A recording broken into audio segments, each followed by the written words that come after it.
The approach is, hey, the Lord's just going to take care of it and I'm not going to really worry about it. That's antithetical to what I read in the scriptures, frankly, and that's not the way we deal with our body and our health. Do you want a wealthy retirement without worrying about money? Welcome to the Retire in Texas podcast, where you will discover how to enjoy your faith, your family, and your freedom in the state of Texas. And now, here's your host, financial advisor, author, and all-around good Texan, Daryl Lyons. Hey, this is Daryl Lyons, CEO and co-founder of Pax Financial Group. Thanks for tuning in today to Retire in Texas. I'm glad you're here. Remember, this information is general in nature only. It's not intended to provide specific tax, legal, or investment advice. Visit paxfinancialgroup.com for more information. So I'm excited about this particular episode. It may be one of the most important episodes you could listen to because it's not necessarily something that's happening right now in the market, but it's something that you can control. Again, I come to you guys as a financial advisor, not an economist, although that you feel that they overlap sometimes, but I'm not in the business of predicting the world. I'm more interested in preparing you for the uncertainty. So more in the preparation than the prediction business. And that's what makes advisors unique. And that's the basis of this show. Now, I come at it with a bias of hope and a Christian worldview, although I express my Christian worldview in a way that I think is logical and practical. So if you're ever wondering kind of what's thematically how this show is made up, there you go. That's how I think about this stuff.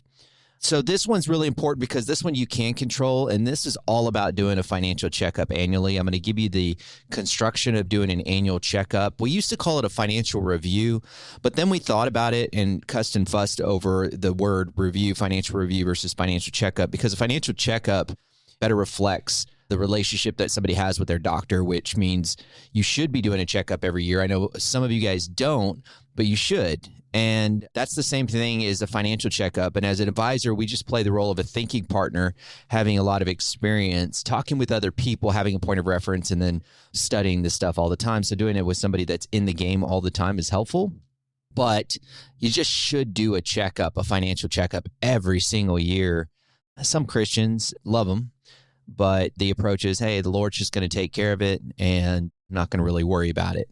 That's antithetical to what I read in the scriptures, frankly, and that's not the way we deal with our body and our health or our children, frankly. There's a lot of scriptures that talk about that. Just a couple off the cuff is man's heart plans his way, the Lord directs his path. Go like an ant, thou sluggard, consider his ways to be wise. Who first built a house without estimating the cost? I mean, there's a lot. He didn't give us the spirit of timidity, but of boldness and what sound mind. So there's a lot that the Lord talks about. Now, again, with all that said, I still trust in him to work it out. But there's also this other approach where I was talking to somebody the other day, very successful guy, and he's like, man, I don't like to do checkups. I feel like it's just a platform to sell something, and just shoot me an email and tell me if I'm making money or not. And I thought, okay, that's a good point of view to hear. First of all, as fiduciaries, we don't sell anything. So when we do a checkup, it's not to sell anything. That's not part of the plan. Second, this is what I told him. I said, here's one reason why you should do a checkup. 90% of all women become widows. 90% of women become widows. And so we need to know that your wife knows what to do. And so that hit him between the eyes. Obviously, he said, okay, now I'm picking up what you're dropping. But let me kind of unpack all that goes into a checkup the way we think about it. We nerd out on this quite a bit. We have a little checklist internally that we adopt as an organization. So we're very thoughtful about what is accomplished in an annual checkup. And you can take this same formula or these 10 points I'm going to give you, and you can apply it if you do all this stuff on your own, or if you have another financial advisor, you can hold him or her accountable to doing these 10 things as well. So these 10 things are not all encompassing. It's for the purpose of this show, I try to make it as high level as possible. These are good 10 points to cover every single year, at least. If you've got more complexity in your life and maybe even more zeros in your net worth, then you might need to see your financial advisor for a checkup a little bit more frequently. We used to implement them quarterly, but then those conversations became kind of bland. So we typically do a checkup annually. And then for some clients that have a degree of complexity, they may be transitioning, they may be pivoting into retirement. Those individuals and families, they may need to meet more frequently. It just depends on the situation. But you can expect at PAX to have a checkup every single year. every single year. It's part of our fiduciary approach. Okay, so let's go with this. This is not a countdown, but it's a random assortment of 10 that we feel that are very important that you accomplish in your financial checkup. So number one is protection. You got to double check on your protection pieces. That includes your life insurance, disability, long-term care insurance, if you have it. If not, what is the game plan? When it comes to long-term care insurance, you have three options. You can be rich, you can be poor, or you can be insured. So you at least have to have a conversation so that you do not become a dependent upon your kids or the state. So life insurance, disability if you're under 65, long-term care, wills. I can't believe I might do 10 checkups before somebody says, I've been meaning to do my wills. I finally got it done. Get your wills done. We often forget about ID theft insurance. That's probably your biggest risk. The liability exposure is relatively small, but it's a nuisance and it's happening all the time. And then finally, umbrella policy, if you get sued. So those are some of the protection pieces, number one. Number two, and this just makes sense, and you're going to look at your performance review. How have your investments been doing relative to what? How do you have a point of reference if my investments are doing good or bad? Like, how do I know? Two ways. One, how does it look over the last several years relative to the goals that you set out? Like, okay, I wanted a 6% rate of return. I haven't been getting that the last few years. So that's, a little disappointing if that doesn't happen. Two, you typically, always there's a benchmark that's helpful, meaning that how your investments did to the general market, often referenced as the S&P 500. When you look at your investments, the most important piece, this is what research has told us, is not necessarily the ingredients. Hey, I own too much Tesla, or I own not enough, or whatever. I might have owned too much energy stocks a few years ago. Whatever the situation might be, it's less about the ingredients. Listen to this, very important. It's mostly about the recipe. How much did you have in stocks versus bonds and cash? That's the number one piece that dictates performance. I had a client the other day that was a little frustrated because their performance wasn't as good, but they had 50% bonds, 50% stocks, and they were comparing it to the S&P. And of course, they're not going to keep up when the market's going up. So we have to address that recipe piece that's so important. I'm saying this 3 or 4 times to make sure you get it. Ask about the recipe. Make sure we get that recipe right. Number 3, very important, spousal alignment. You and your spouse may or may not be in the same page, and you might have set up coping mechanisms to work through that thing, separate bank accounts, don't talk about this, don't talk about that, I spend money here, you spend money there. But big picture, you got to get on the same page because long term, you have to have aligned objectives. Let me give you an example. One spouse, based on her history growing up, it's really important that she leaves a legacy to her kids and her kids' kids. The other spouse has an opinion that you spend it all and you don't leave a penny to anyone.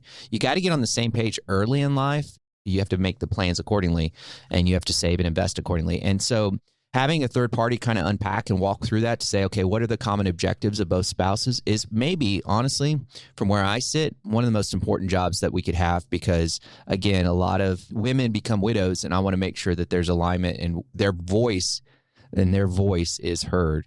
Number 4, emergency fund. Emergency fund's actually an understated tool when it comes to overall planning because it just gives you that peace of mind. And it allows you to not freak out. There's a saying that says an emergency fund turns a crisis into an inconvenience. And so having an adequate emergency fund, and you do want to do a checkup because sometimes life situations change and that emergency fund ebbs and flows. In our pivot planning strategy, we have an ebook on the website you can grab. It's called Pivot Retirement Planning. We have a special, we call it a super emergency fund, a special type of emergency fund arrangement when somebody's transitioning into retirement, when they're pivoting.